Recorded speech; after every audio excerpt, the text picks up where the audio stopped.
If any of you've ever listened to our podcast, and if you haven't, then you're like missing a treat.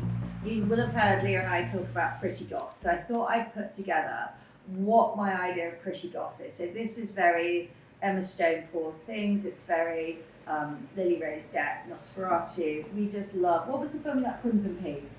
We like that kind. So that's sort of pretty goth, really kind of quite costumey, but try and make it, keeping it bridal, so you don't feel like you're going down the aisle, actually stepped out of a kind of props department.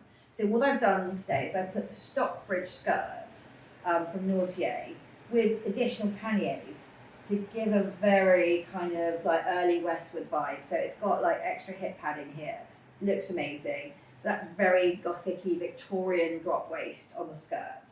I've put it with the Jesus Peiro lace blouse. This is 2549, just to give that pretty high-necked vampire victim vibe. Literally, a good way to protect your neck, right, as well as having a bit of garlic in your pockets of your skirt. But I just love that pretty high Victorian ruffled gothic. And I saw these pieces in Charlotte Cornelius's shop, and I just thought I had to have them. So this is filigree silver, so it's got that Victoriana edge. And if you really wanted it really edged, this has been oxidized on the area here to kind of blacken it, but it's got that sort of like hint of Victoriana about it, which I love. And there's a beautiful ring that matches, which doesn't seem particularly bridal, but again, it's got that boxed, sort of almost carved shape, which looks like it could be cursed. I love that for it as well, with a little tourmaline in the middle of it. And you could, with something like this, just really go add the lace, which I know is something you don't often hear me say is add the lace, but it's totally fine to add the lace to this. So you could either do something like that, so that you've got a very traditional kind of two-tier lace, but I actually think if you've got a strong face like Rebecca has, you could also do lace from here and really kind of lean into that sort of Victoriana Spanish vibe, which is what I think of as pretty goth. So it's very much not ear stretchers and kind of platform black boots, but a very kind of novel heroine, very literary, very beautiful. But this is maybe not the most obvious gothic look, but obviously we've all just put this on Rebecca and said Handmaid's Tale. So I love this level of modesty. It's got, again, it's just that kind of crew neck, just feels very unusual. It feels very much like you have stepped out of a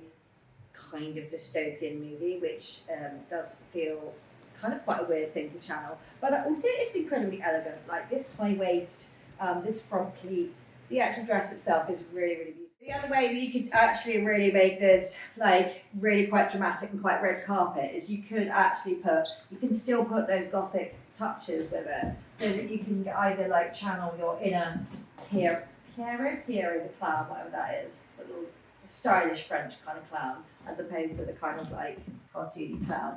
So you could like really add some kind of feature like this to it, which would really be really beautiful and give a really, really strong, hard, almost red carpet edge to it, and really channel that monochromatic look as well. The other look that you could do is really go into the sort of kind of mid-western pioneer frontier town gothic as well.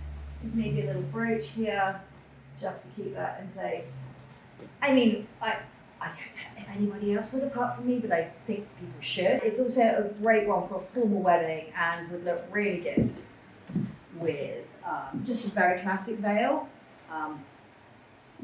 two-tier veil over the face on this, and you basically would be able to get married in any kind of religious setting and be fine with every part of the spiritual and cultural requirements of that day.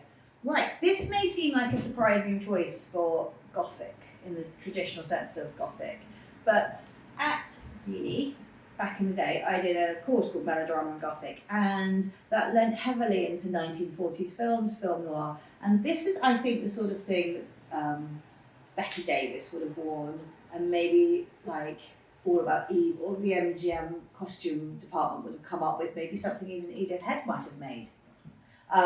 So I think it has got that kind of 40s melodrama, the ruffles, the kind of organza with the dots on it. It's very light, it's very soft, but it is definitely giving sort of weirdly tortured, melodramatic housewife at the same time. Almost a bit like a trad wife look, but subverted, but we know she's not really trad at all. And then I think you could put, just to kind of lean into that vintage vibe about it, like some kind of like cameo choker or something. Now this cameo was really, really cheap. I got it from a charity shop for about £2. But apparently you can get absolutely beautiful vintage cameos because they're not really currently a thing. You can pick up beautiful vintage cameos from auctions, find joy, absolutely beautiful pieces. And then with something like this, I would also just do like a single tier veil, so that you've got the veil falls between the volume on the shoulders.